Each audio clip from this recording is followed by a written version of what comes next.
जय हिंद दोस्तों, कैसे हैं आप लोग। आशा है कि अच्छे होंगे। आप लोगों के बीच आप लोगों का स्वागत है दिशा एकेडमी यूट्यूब चैनल में। आप लोगों के बीच लाया हूँ आज अगली वीडियो बौद्ध धर्म से संबंधित है, गौतम बुद्ध से संबंधित है। चलिए पढ़ा जाए गौतम बुद्ध के बारे में या बौद्ध धर्म के बारे में। बौद्ध धर्म के उद्भव का कारण, बौद्ध धर्म के उद्भव का कारण क्या था, क्यों बौद्ध धर्म का उद्भव हुआ। इससे पहले भी धर्म था हमारे यहाँ सनातन धर्म। बौद्ध धर्म का उद्भव का कारण था उत्तर वैदिक काल में, जो उत्तर वैदिक काल में वर्ण व्यवस्था थी। उत्तर वैदिक काल में जो वर्ण व्यवस्था थी वही गौतम बुद्ध और महावीर स्वामी, इन दोनों लोगों ने क्षत्रिय राजघराने के थे। इन दोनों लोगों ने किया क्या कि एक नया धर्म प्रारंभ किया, जिसमें उत्तर वैदिक काल में होता ये था कि वर्णों के आधार पे क्षत्रिय, वैश्य, शूद्र, ब्राह्मण, मतलब कि वर्णों के आधार पे इनका वर्ण का निर्धारण जन्म मूलक के आधार पे नहीं, ये वर्णों का निर्धारण जन्म मूलक के आधार पर था। जन्म मूलक मतलब कि जो जितनी निम्न वर्ण में या वर्ण व्यवस्था ऐसे थी, जो व्यक्ति जितने ऊंचे खानदान का था, जितने ऊंचे वर्ण का था, उनको उतना ही शुद्ध और उतना ही आज्ञाकारी माना जाता था। और अगर कोई अपराधी है, अगर अपराधी जितने ही निम्न वर्ण का था, उनको उतना ही कठोर दंड का प्रावधान किया गया था। अब ये कठोर दंड का प्रावधान था। महात्मा बुद्ध, गौतम बुद्ध और महावीर दोनों लोग क्षत्रिय राजघराने के थे, और दोनों लोगों ने जो इसके पहले जो उत्तर वैदिक काल में 4 वर्ण व्यवस्था थी, इन दोनों वर्ण व्यवस्थाओं की मान्यता को, ब्राह्मण लोगों की मान्यता को चुनौती दिए। और वास्तव में माना जाए तो ब्राह्मण लोगों का या पंडित जी लोग, इन लोगों का वास्तव में जो अहिर बिरादरी है, यही लोग उनका मतलब यजमान या जो भी हो, यही लोग उनका ख्याल रखते हैं। ये दोनों लोग थे क्या, क्षत्रिय राजघराने के दोनों लोग थे। और दोनों लोग क्या किए, इनको मान्यता की चुनौती दिए। और ये मतलब अलग अलग छठवीं ईसा पूर्व, 6वीं सदी ईसा पूर्व में ये लोग किए का कि 2 जैन धर्म जो 6वीं ईसा पूर्व में 61 धर्मों का उदय हुआ था, उनमें प्रमुख था बौद्ध धर्म, जैन धर्म, वैष्णव, ये सब थे। तो ये बौद्ध धर्म के बारे में पढ़ना है। बौद्ध धर्म का संस्थापक थे महात्मा बुद्ध। महात्मा बुद्ध बौद्ध धर्म के संस्थापक थे। और महात्मा बुद्ध को एशिया का प्रकाश पुंज अर्थात लाइट ऑफ एशिया कहा जाता है। एशिया में ज्योति जगाने वाले, एशिया का प्रकाश पुंज महात्मा बुद्ध को कहा जाता है। महात्मा बुद्ध का जन्म 563 ईसा पूर्व, BC बिफोर ऑफ क्रिस्टस, मतलब ईसा मसीह के जन्म से पहले। जहाँ से ईसा मसीह का जन्म हुआ वहाँ से AD, after death of Jesus Christ, या जहाँ से जन्म के पहले BC या ईसा पूर्व, ईसा के जन्म के पहले की बात है। तो ईसा मसीह के जन्म से 563 साल पूर्व इनका जन्म कपिलवस्तु के लुम्बिनी में हुआ था। महात्मा बुद्ध का जन्म कपिलवस्तु के लुम्बिनी में 563 BC ईसा पूर्व में हुआ था, कपिलवस्तु की लुम्बिनी में। कुछ विद्वान इनको बस्ती जिला के पिपरावा गांव को मानते हैं कि बस्ती जिला के पिपरावा गांव में महात्मा बुद्ध का जन्म हुआ था। और कुछ विद्वान ऐसे हैं कि तिलौरा कोट, अन्य और विद्वान जो तिलौरा कोट को मानते हैं कि तिलौरा कोट में इनका जन्म हुआ था। इनके पिता का नाम था शुद्धोधन। शुद्धोधन जो साक्यगढ़ के मुखिया थे। और साक्यगढ़ 16 महाजनपदों में आप लोग पढ़ चुके हैं। 16 महाजनपदों में एक था कोसल महाजनपद किया, कोसल राज्य के अंतर्गत साक्यगढ़ के मुखिया थे शुद्धोधन। इनके पिता थे गौतम बुद्ध के। इनकी माता का नाम था महामाया। ये कोलीगढ़ की रहने वाली थी या कोलीगढ़ की राजकुमारी थी।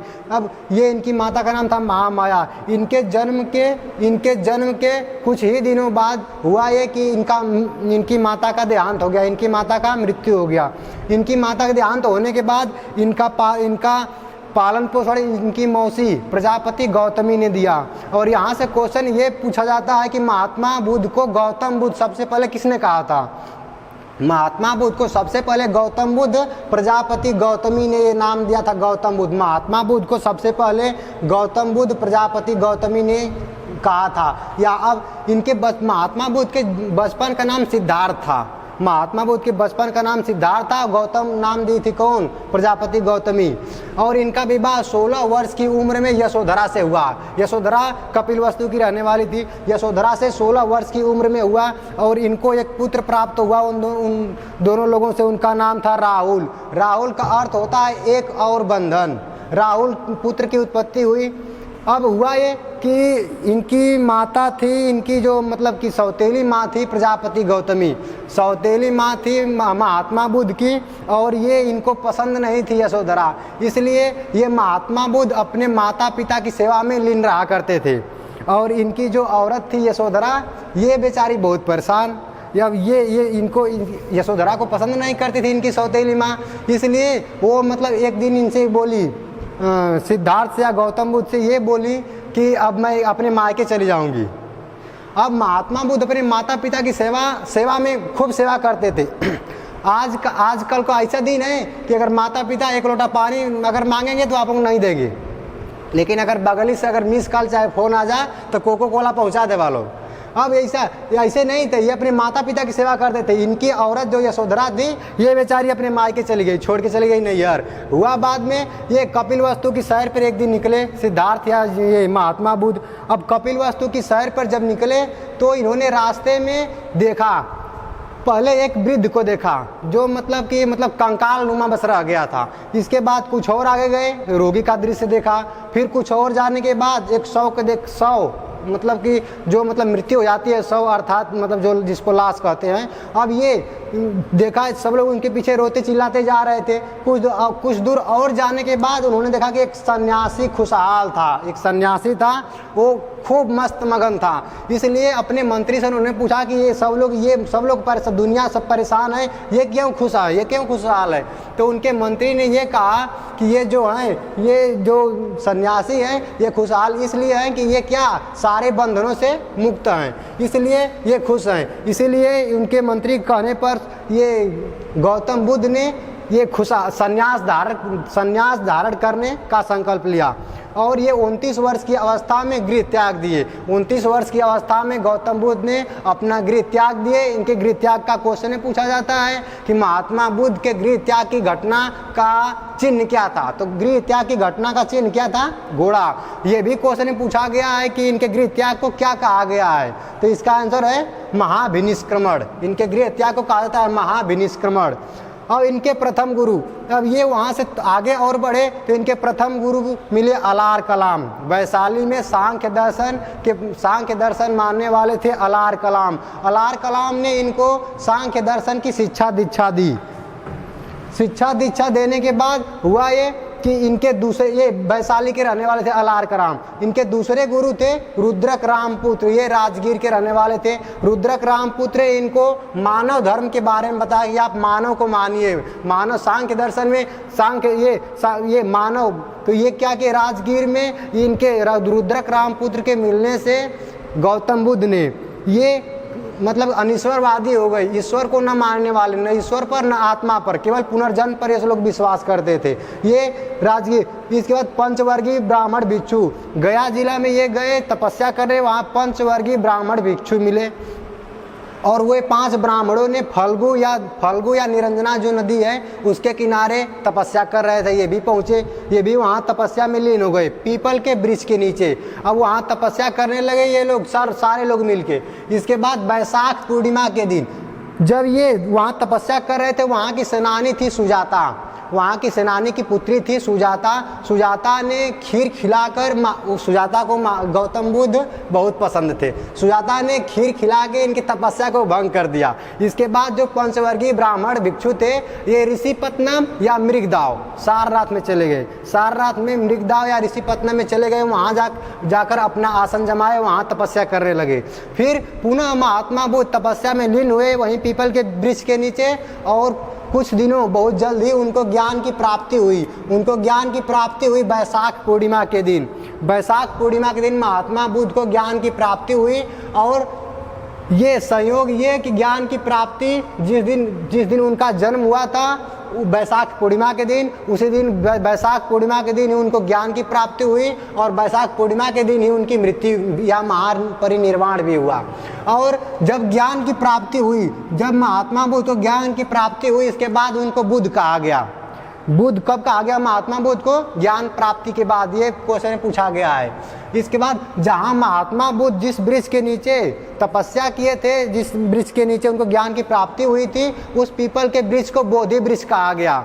और बोधि वृक्ष, और ये ज्ञात है कि बोधि वृक्ष को शशांक ने कटवाया था, जो गौड़वंशी ये था, और ये गौड़वंशी शशांक ने उस वृक्ष को, बोधि वृक्ष को कटवा दिया था। और ओदंतपुरी जो बिहार की राजधानी थी, ओदंतपुरी, उसको लूटा और बिहार में उत्पात मचा दिया था। और इनके गौतम बुद्ध के प्रथम शिष्य थे तपस्सु और मलिक। ये दोनों बंजारे थे। तपस्सु और मलिक दो ऐसे बंजारे थे जो वर्ण व्यवस्था के अनुसार सड़कों पर नहीं चल सकते थे। इन दोनों को सबसे पहले महात्मा बुद्ध ने शिष्य बनाया और सर्वप्रथम उपदेश, महात्मा बुद्ध ने सर्वप्रथम उपदेश दिया उन्हीं 5 ब्राह्मण लोगों को, जो ब्राह्मण इनको छोड़ के गए थे यहाँ, जो इनके गया में फल्गु नदी किनारे छोड़ के गए थे कि आप ये अपनी तपस्या भंग कर दिए, हम जा रहे हैं मृगदाव या ऋषिपत्नम, वहाँ तपस्या करेंगे। तो ये लोग सबसे पहले उपदेश पंचवर्गीय ब्राह्मण को दिए, मृगदाव या ऋषिपत्नम सारनाथ में। सबसे पहले महात्मा बुद्ध ने अपना उपदेश किसे दिया? पंचवर्गीय ब्राह्मण को। और इनके उपदेशों को धर्म चक्र प्रवर्तन कहा गया। मतलब ऐसा धर्म चक्र प्रवर्तन का अर्थ है एक धर्म को छोड़कर आजाद या दूसरा धर्म, आजाद होकर दूसरे धर्म को मानना, ये धर्म चक्र प्रवर्तन कहा जाता है इनके उपदेशों को महात्मा बुद्ध के। पहला उपदेश दिए थे पंचवर्गीय ब्राह्मण को। ये उपदेश दिए थे पाली भाषा में। पाली भाषा में महात्मा बुद्ध ने अपना पहला उपदेश दिया था। पाली भाषा जिससे मागधी, अर्धमागधी और ये दोनों भाषाएं निकली है। ये पाली भाषा में इनका प्रथम उपदेश दिया गया था सारनाथ में। इन 4 आर्य सत्य बौद्ध धर्म के अंतर्गत आते हैं। 4 आर्य सत्य जिसको कहते हैं दुख है, दुख का कारण है, दुख का निवारण है और दुख का ये दुख दूर हो सकता है। ये 4 आर्य सत्य जिनको चंगुतकारी कहा गया है। और बुद्ध धर्म में जो त्रिरत्न है बौद्ध धर्म में, उसको बुद्ध, धम्म और संघ, बुद्ध के जो बुद्ध इनका बुद्ध त्रिरत्न के अंतर्गत है। इनमें ये गृहस्थ आश्रम की बात की गई है। जो लोग चैत्य बोलते हैं, कारले का चैत्य, इसका फलाने का चैत्य, जो चैत्य होते हैं, चैत्य मतलब पूजा घर होता है इनका, जो बुद्ध से संबंधित है, बुद्ध त्रिरत्न के अंतर्गत आता है। जो धम्म है ये इसके अंतर्गत आता है विहार, जो आश्रम मतलब कि ऐसा गृहस्थ आश्रम के अंतर्गत, ये इसको आराम गृह बोला जाता है, ये चैत्य। और संघ के अंतर्गत एक मतलब कि टोली होती है, कुछ नौजवान युवकों का संघ होता है, इसको कहा जाता है संघ। इनके बौद्ध धर्म के अंतर्गत जो त्रिपिटक होते हैं, सूत्र पहला है सूत्र पिटक, दूसरा विनय पिटक, तीसरा अभिधम्म पिटक। सूत्र पिटक के अंतर्गत इनके महात्मा बुद्ध के शिलालेखों का वर्णन किया गया है। सूत्र पिटक के अंतर्गत महात्मा बुद्ध के शिलालेख, और विनय पिटक के अंतर्गत जो महात्मा बुद्ध के बौद्ध धर्म के नियम हैं कि जैसे नियम कि 15 वर्ष के बाद इनमें आपको सदस्य, 15 वर्ष से आप अगर कम उम्र के हैं तो बौद्ध धर्म को ग्रहण नहीं कर सकते हैं। अगर आप ऐसे मतलब विवाहित स्त्री हैं तो कर सकती हैं, अन्यथा विवाहित नहीं है तो अविवाहित हैं तो ये धर्म नहीं ग्रहण कर सकती है। ये नियम इसे बताया गया है। अभिधम्म पिटक, अभिधम्म पिटक में इनका ये दर्शन की बात की गई है, दर्शन और आचरण की। दर्शन ये अभिधम्म पिटक में लिखा गया है। बौद्ध संघ की स्थापना महात्मा बुद्ध ने सारनाथ में की थी।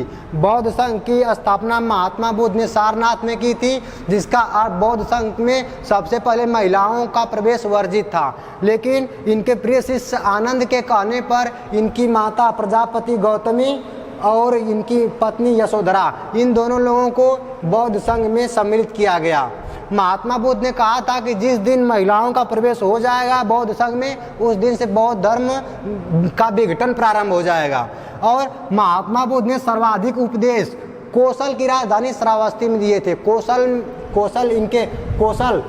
के अंतर्गत जो इनके पिताजी थे ये कहाँ गया, कौशल के अंतर्गत जो कपिलवस्तु था ये कौशल महाजनपद के अंतर्गत था और वहीं के राजा थे। इनके पिता मतलब ये उनका होम टाउन या जो कहा जा सकता है ये था, इसलिए वहाँ कौशल की राजधानी श्रावस्ती में इनके मानने वाले सर्वाधिक लोग थे और सबसे अधिक वहाँ उपदेश दिए गौतम बुद्ध ने, वहाँ उपदेश दिए। और क्वेश्चन में पूछा गया है कि इनके उपदेश को क्या कहते हैं, महात्मा बुद्ध के उपदेशों को क्या कहते हैं, वर्षावास। महात्मा बुद्ध के उपदेश को वर्षावास कहते हैं और सबसे अधिक वर्षावास कौशल की राजधानी श्रावस्ती में इन्होंने दिया था। इनके प्रिय शिष्य थे आनंद और चुंद।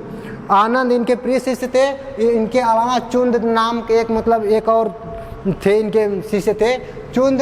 ये कहा जाता है कि चुंद के घर गए थे एक बार महात्मा बुद्ध और वहाँ उन चुंद की औरत सूअर की मांस इनको खिला दी और हुआ ये कि इनकी मृत्यु हो गई। और महात्मा बुद्ध की मृत्यु 80 वर्ष की उम्र में 483 ईसा पूर्व में कुशीनगर में हुई।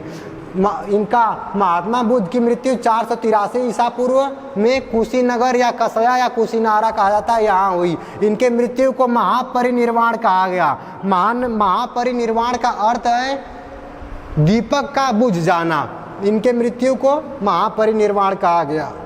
इनके सत्य मार्ग, बौद्ध धर्म के अंतर्गत सत्य मार्ग है प्रज्ञाशील करुणा।